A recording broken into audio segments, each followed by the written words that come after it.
जय हिंद फ्रेंड्स। तो जैसा कि आपने देखा कि मोशन का फर्स्ट पार्ट और सेकंड पार्ट आपने पढ़ लिया होगा मेरे प्रीवियस वीडियो से, तो आज हम बात करेंगे उसी दोनों से कुछ रिलेटेड क्वेश्चंस जो कि एनसीईआरटी में आपके दिए हुए हैं स्काई ब्लू कलर से, तो वो भी इम्पॉर्टेंट है आपके है एग्जामिनेशन पॉइंट ऑफ व्यू से।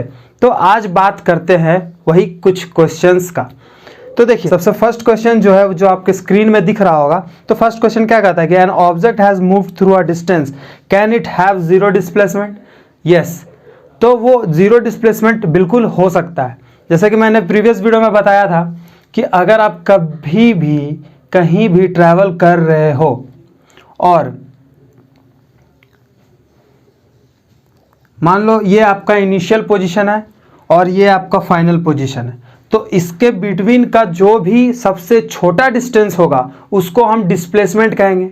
ठीक है, चलिए अब इसका जो फाइनल पोजीशन है यहाँ पर छोड़कर मान लीजिए यहीं पर हो, इनिशियल पोजीशन भी यहीं पे हो और फाइनल पोजीशन भी आपका यहीं पर हो, तो क्या डिस्प्लेसमेंट जीरो होगा? जी बिल्कुल होगा। तो क्वेश्चन में यहाँ लिखा हुआ है कि if yes support your answer with an example. तो एग्जाम्पल लिखिए कि if you travel from home to school and back to home. ठीक है, मान लीजिए ये आपका स्कूल था, मान लीजिए ये आपका घर था, ठीक है, और घर से आप स्कूल गए, फिर स्कूल से घर आए, तो डिस्प्लेसमेंट आपका जीरो होगा। आई होप आपको समझ में आ गया होगा। चलिए बढ़ते हैं नेक्स्ट क्वेश्चन के। तो सेकंड क्वेश्चन की तरफ बढ़ते हैं। सेकंड क्वेश्चन आपके स्क्रीन में दिख रहा होगा। A farmer moves along the boundary of a square field of side 10 metre in 40 second. What will be the magnitude of displacement of the farmer at the end of 2 minutes 20 seconds from his initial position? एक farmer का plot है, square plot, जिसका one side boundary है 10 metres का और बोलता है complete करता है 1 राउंड इन 40 सेकेंड्स। मतलब 1 राउंड कंप्लीट हो रहा है 40 सेकेंड्स में। यहाँ तक कोई दिक्कत नहीं है कि 1 राउंड कंप्लीट करता है 40 सेकेंड्स में और एक बाउंड्री दिया हुआ है 10 मीटर्स का। तो पेरीमीटर क्या होगा? पेरीमीटर इसका टोटल, तो ऑल साइड को प्लस कर देने से पेरीमीटर निकलता है, दैट मीन्स 40 मीटर्स। तो अब वो फार्मर का गति पता करते हैं। Speed equal to 40 metres by 40 seconds equal to 1 metre per second. मतलब 1 सेकेंड में 1 मीटर वो चलता है। ठीक है, अब आइए बात करते हैं कि वो कितना राउंड चला होगा। ठीक है, तो उस क्वेश्चन में पूछा है क्या कि 2 मिनट्स 20 सेकेंड में, तो 2 minutes 20 second equal to how many second? तो 140 सेकेंड। 140 सेकेंड, जब यहाँ पर 40 सेकेंड में 40 मीटर चल रहा है तो 140 सेकेंड में कितना? 140 मीटर चलेगा क्या? 140 मीटर चलेगा, 140 मीटर चलेगा। अब पता करते कि वो कितना राउंड चला होगा। ठीक है, कितना राउंड चला होगा? तो 140 मीटर्स को अगर हम एक राउंड का डिस्टेंस से डिवाइड कर दे तो निकल जाएगा, दैट इज 3.5 राउंड। 3.5 राउंड वो ट्रैवल किया फार्मर। मतलब अगर मान लीजिए इसका इनिशियल पोजीशन यहाँ पर था उस फार्मर का, तो वो एक राउंड चला, फिर दूसरा राउंड चला, फिर तीसरा राउंड चला, उसके बाद फिर वो हाफ राउंड चला, दैट मीन्स यहाँ पे। तो वही पूछता है कि इसका डिस्प्लेसमेंट बताइए। कितना इजी क्वेश्चन था। तो अब देखिए, जब आपको पता है कि एक साइड 10 है, एक साइड 10 है, ऑल साइड 10 है, तो ये साइड को आप प्लस कर दो ना, स्क्वायर करके। 10 का स्क्वायर 10, 100 प्लस 100 इक्वल टू 200, और AC ये AB है, ठीक है, तो AB square equal to 200, that means AB equal to √200। अब √200 का वैल्यू कितना होता है? 14.14 मीटर। यही है आपका आंसर। आई होप आपको समझ में आ गया होगा। इजी क्वेश्चन था फ्रेंड्स। ठीक है, चलिए तो आप इसको नोट कर सकते हैं। तो फ्रेंड्स आपको ये नज़र नहीं आ रहा होगा, यहाँ पे छोटा छोटा लिखे हैं, तो आइए हम आपको यहाँ पे थोड़ा बड़ा कर देते हैं। तो इतना दूर तक आप छोड़ दीजिएगा। ठीक है, यहाँ तक तो आपको समझ में आया कि 3.5 राउंड चला। 3.5 राउंड चला मतलब कि इनिशियल पोजीशन आपका यहाँ पे था, तो वो यहाँ से चलेगा एक round, 2 round, 3 round, half round. तो यहाँ पे आपका आया। तो फार्मर क्या हुआ, इतना चलने के बाद वो यहाँ पर आया, तो उसका डिस्प्लेसमेंट कुछ इस तरह होगा। जी बिल्कुल इस तरह होगा। तो एक साइड आपको पता है, दूसरा साइड भी आपको पता है, तीसरा साइड भी आपको पता था, चौथा भी पता था। तो 2 साइड आपको पता है, तीसरा साइड आप निकाल नहीं सकते हो पाइथागोरस थ्योरम से? जी निकाल सकते हो। तो A B square equal to 10 square plus 10 square equal to 200, A B equal to under root 200, then A B equal to 14.14 metre. This is your answer. I hope आपको समझ में आ गया होगा, तो आप इसको नोट कर सकते हो। चलिए फ्रेंड्स, तो अब नेक्स्ट क्वेश्चन, थर्ड क्वेश्चन के लिए तरफ बढ़ते हैं। कि तीसरा क्वेश्चन देखिए क्या बोलता है, which of the following is true for displacement. Displacement के लिए क्या सही है, सॉरी हाँ क्या सही है। तो पहला है it can not be zero. तो जैसा कि प्रीवियस वीडियो और आज के स्टार्टिंग वीडियो में भी आपको बताया था मैं कि अगर आप यहाँ से चलना स्टार्ट करते हो, कहीं भी चल रहे हो और फिर वापस वहीं पे आ जाते हो, तो उसका डिस्प्लेसमेंट आपका क्या होता है, जीरो होता है। डिस्प्लेसमेंट जीरो होता है। तो लिखता है it can not be zero, तो ये सेंटेंस आपका फॉल्स है। तो ए आपका फॉल्स है, मतलब जीरो होता है, डिस्प्लेसमेंट जीरो हो सकता है। दूसरा क्या बोलता है ना कि it magnitude is greater than the distance travel by the object. देखिए अगर आप यहाँ से चल रहे हो, मान लीजिए ये आप हो, ठीक है, ये आप हो, ये आप हो, और आप अगर स्ट्रेट लाइन में मूव कर रहे हो, स्ट्रेट लाइन में, और ये आपका फाइनल पोजीशन है और ये आपका इनिशियल पोजीशन है। तो देखिए यहाँ से आप यहाँ तक ट्रैवल किए, तो जो डिस्टेंस होगा, जो आपका डिस्टेंस होगा वही आपका डिस्प्लेसमेंट भी होगा। ठीक है, जो आपका डिस्टेंस होगा वही आपका डिस्प्लेसमेंट भी होगा। क्यों? क्योंकि the shortest distance from initial position to final position. तो यहाँ से यहाँ तक वो चला और यही तो शॉर्टेस्ट डिस्टेंस है, क्योंकि वो स्ट्रेट लाइन में मूव कर रहा है। दैट मीन्स क्या हो जाएगा कि जो बोल रहा है ना इसमें कि it magnitude is greater than the distance, तो सॉरी इट्स रॉन्ग। तो बी का भी आपका हो जाएगा फॉल्स। ठीक है, ऐसा क्या होता है ना कि ये इक्वल आपका हो सकता है डिस्टेंस का, बट ग्रेटर कभी नहीं हो सकता। ठीक है, ग्रेटर कभी नहीं हो सकता। एग्जाम्पल, ये डिस्टेंस आपका कितना हो गया, डिस्टेंस आपका कितना हो गया 9 मीटर, बट अगर डिस्प्लेसमेंट का बात किया जाए तो कितना होगा 25 प्लस 16 41 का कर दीजिए, तो वो आपका 9 से कम ही आएगा। ठीक है फ्रेंड्स, आई होप आपको समझ में आ गया तीनों क्वेश्चन। चलिए बढ़ते हैं आगे। तो देखिए अब यहाँ पे नेक्स्ट क्वेश्चन आपका स्पीड और वेलोसिटी का डिफरेंस में। ठीक है, तो स्पीड का देखिए, स्पीड कभी भी डिफरेंस का अगर बात किया जाए तो सबसे पहले आपको डेफिनेशन लिख देना है। एक डिफरेंस का एक पॉइंट तो ऐसे ही बन जाएगा आपका। तो speed is define as the distance travel by a body in a given interval of time. तो सिंपल है ये, तो स्पीड का डेफिनेशन जो कि बता चुका हूँ आपको, तो वही लिखना है आपको दोनों में। वेलोसिटी में भी लिखना है कि velocity is define as the displacement of a body in a given interval of time. तो एक पॉइंट तो आपको ऐसा बन गया, तो वही आपको दिमाग लगाना है ना, डिफरेंस में करना क्या है। तो जो चीज़ के बारे में उसका डेफिनेशन लिख दो। और दूसरा पॉइंट है स्केलर क्वांटिटी, ये है वेक्टर क्वांटिटी। स्केलर क्वांटिटी क्या है, स्पीड, और वेलोसिटी आपका वेक्टर क्वांटिटी है। तो इस तरह कुछ पॉइंट बनाया जाता है। ठीक है, जैसे कि मैंने 4 पॉइंट यहाँ पे मेंशन किया हुआ है। ठीक है, कोई दिक्कत नहीं है, 4 पॉइंट आप याद रखो। बट एज देखा जाए तो एग्जाम में ये क्वेश्चन पूछा, ऐसे तो सिंपल क्वेश्चन कभी पूछता नहीं है, बट दे सकता है तो 2 मार्क्स या 3 मार्क्स में दे सकता है। तो आपको 2 पॉइंट या 3 पॉइंट का ही ज़रूरत है, 4 पॉइंट इसलिए क्योंकि ज़्यादा, हमेशा 1 पॉइंट ज़्यादा ही लिखना चाहिए, तो वही है आपको। ठीक है, तो देखिए तीसरा पॉइंट में आपको क्या फॉर्मूला लिख दिया है। 4 पॉइंट में क्या है कि speed of a body is positive और जीरो। तो ठीक है, ये इंपॉर्टेंट है, ये समझने लायक है कि स्पीड हमेशा पॉजिटिव या फिर जीरो हो सकता है। बट ऐसे बात करें तो वो बॉडी पॉजिटिव, बॉडी कैन भी पॉजिटिव, नेगेटिव और जीरो, तीनों हो सकता है। और इसमें देखिए वेलोसिटी का डिस्प्लेसमेंट बाय टाइम और ये वेक्टर क्वांटिटी है। तो बस ये आपको मैं लिख दिया ताकि ये आपको काम देगा। डिफरेंस आपको ढूंढने की जरूरत नहीं, आप लिख सकते हो, you can note it down. तो नेक्स्ट क्वेश्चन देखिए क्या लिखा हुआ है कि under what conditions is the magnitude of average velocity of an object equal to its average velocity. तो बस ये भी मैं डिस्कस कर चुका हूँ।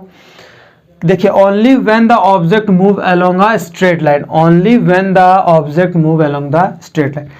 जब भी अगर कोई बॉडी स्ट्रेट लाइन पर मूव करता है तो उसका जो मैग्नीट्यूड होगा एवरेज वेलोसिटी वो इक्वल होगा एवरेज स्पीड का।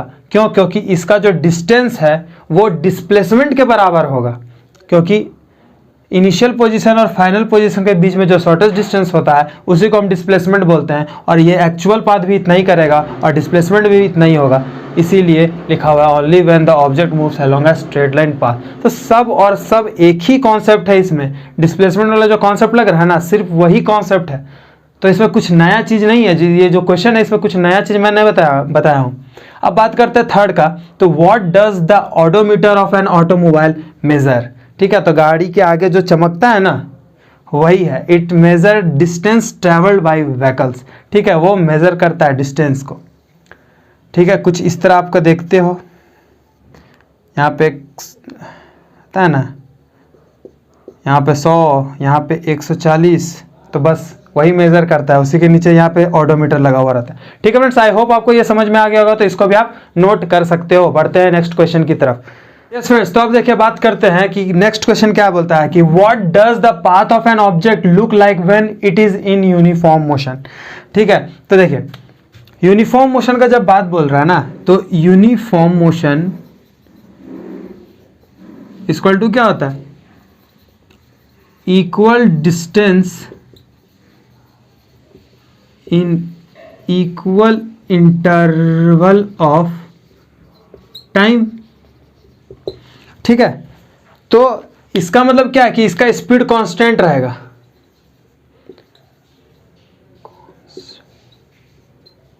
ठीक है, स्पीड क्या होगा, कांस्टेंट होगा। तो what does the path of an object look like, तो पाथ से हमको क्या लेना देना है। ठीक है, जब यूनिफॉर्म मोशन का बारे में बात हो रहा है तो क्या होता है कि स्पीड कांस्टेंट होता है, इक्वल डिस्टेंस कवर करेगा इक्वल इंटरवल ऑफ टाइम में। तो वो पाथ आपका सीधा हो, ऐसे हो, या फिर ऐसे हो, फिर ऐसे हो, ऐसे हो, इससे कोई लेना देना नहीं है। उसका स्पीड मायने रखता है कि स्पीड कांस्टेंट होना चाहिए। No problem. चलिए नेक्स्ट क्वेश्चन में बढ़ते हैं। Experiment, during an experiment a signal from a spaceship reached the ground station in 5 minutes. मतलब कि 5 मिनट्स में स्पेसशिप से ग्राउंड सेंटर तक, स्टेशन तक 5 मिनट में पहुंच जा रहा है, क्या उसका सिग्नल। तो what was the distance of the spaceship from the ground station. अब वो डिस्टेंस पूछ रहा है वहां तक का। The signal travel as the speed of light that is 3। तो ये जो स्पीड ऑफ लाइट है ना, ये आपको हर जगह पढ़ना है, 10th में, 11th में, 12th में, जहां भी लाइट वगैरह का बात होता है तो वो ये आपको पढ़ना था। ये इंपॉर्टेंट है, इसको आप याद रखिएगा। ठीक है फ्रेंड्स, तो अब देखिए क्या कहता है कि आपको 5 मिनट्स में वो सिग्नल पहुंच जा रहा है वहां से, तो उसी का डिस्टेंस पूछ रहा है कि कितना डिस्टेंस होगा।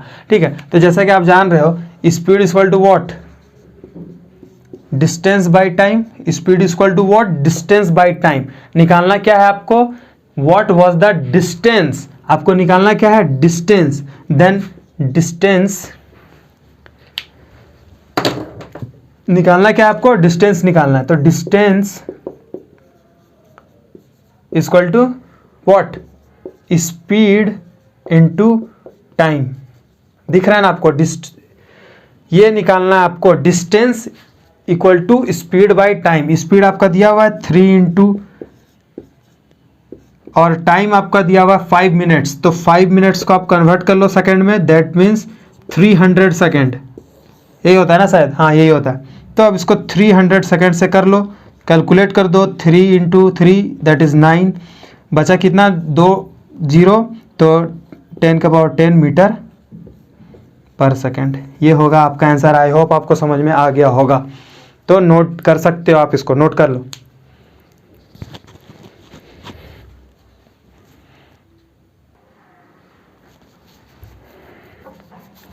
यस फ्रेंड्स, तो नेक्स्ट क्वेश्चन आपका देखिए, नेक्स्ट क्वेश्चन आपका क्या है कि व्हाट विल यू से a body is in uniform acceleration, non uniform acceleration. तो यहाँ पे क्या करना था, कुछ नहीं, डेफिनेशन लिखना था, तो लिख दिया मैंने, आप नोट कर लो, समझाने की जरूरत है नहीं कि यूनिफॉर्म एक्सेलरेशन और नॉन यूनिफॉर्म एक्सेलरेशन किसको कहते हैं। प्रीवियस वीडियो में जाकर देख लो, बट लिख दिया हूं तो समझा देता हूं। क्या body is said to be uniform acceleration if it travels in a straight line. जब कोई बॉडी ट्रेवल करता है स्ट्रेट लाइन में and its velocity increases by equal amount in equal interval of time. बस इट्स वेलोसिटी, जब उसका velocity जो होता है ना वो इक्वल अमाउंट में क्या होता है, इंक्रीज करता है इक्वल इंटरवल ऑफ टाइम में। अब बात करते हैं नॉन यूनिफॉर्म का, तो क्या होगा कि उसका इक्वल नहीं होगा। A body state non-uniform acceleration if its rate change of its velocity is not constant, जब उसका velocity constant नहीं रहता है, that means ऊपर नीचे होते रहता है, then that is differ in different interval of time। यहाँ पे time interval होना चाहिए different time interval, ठीक है, ठीक है फ्रेंड्स।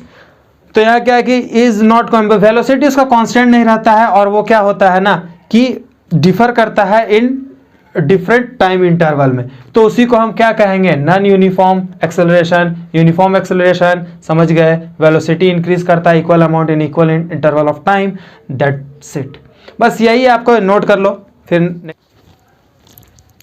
तो देखिए इस क्वेश्चन में क्या पूछ रहा है ना कि इस क्वेश्चन में पूछ रहा है बस decreases it speed from 80 kilometre, मतलब 80 किलोमीटर पर आवर से कोई बस चल रहा था, उसके बाद क्या हुआ, डिक्रीज कर गया उसका acceleration, that is sorry speed decrease कर गया, 60 किलोमीटर पर आवर हो गया, कितना, 5 सेकंड में। तो find the acceleration of the bus, acceleration find कीजिए। तो क्या है कि इसमें आपका इनिशियल स्पीड था 80 किलोमीटर पर आवर, किलोमीटर को चेंज किया मीटर पर सेकंड में, इनिशियल स्पीड 80 इंटू 5/18, यही कुछ होता है क्या, जी हाँ यही होता होगा, मीटर पर सेकंड चेंज करने के लिए। तो ये आएगा आपका 22.22 मीटर पर सेकंड। अब बात करते हैं फाइनल स्पीड, तो फाइनल स्पीड कितना आपका 60 इंटू 5/18, ये आपका आएगा 16.66 मीटर पर सेकेंड, अरे यार सेकेंड है, ठीक है। अब देखिए कि टाइम आपका दिया हुआ है 5 सेकेंड, एक्सेलरेशन का फॉर्मूला पता है, change in rate in velocity by time, तो final minus initial by time 5 है, तो आपका आंसर आ जाएगा -1.112 मीटर पर सेकेंड। यही है आपका, sorry metre per second square, acceleration का ऐसा ही यूनिट होता है मीटर पर सेकेंड स्क्वायर, तो आप इसको नोट कर सकते हो।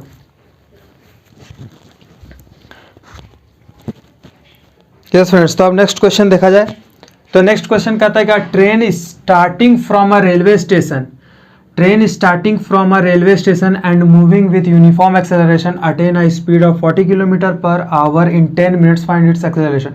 तो अब एक्सेलरेशन फाइंड करना है, तो ऐसा जितना भी क्वेश्चन है आप आई होप कि अब आप सॉल्व कर सकते हो, ठीक है, इतना आपने पढ़ ही लिया है। A train starting from a railway station, मतलब रेलवे स्टेशन से वो स्टार्ट कर रहा है, that means initial speed equal to 0, initial zero, final कितना है 40 किलोमीटर पर घंटा।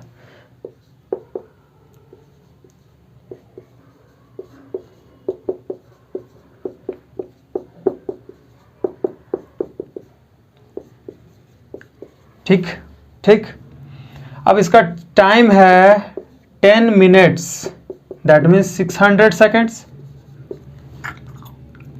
अरे इतना ही ना होगा, 10 into 60 600। Find is acceleration, acceleration कितना होगा, u v final minus initial, that means 11 point इतना 600, ठीक है, इसको आप करके नीचे 00 कर देना, ठीक है।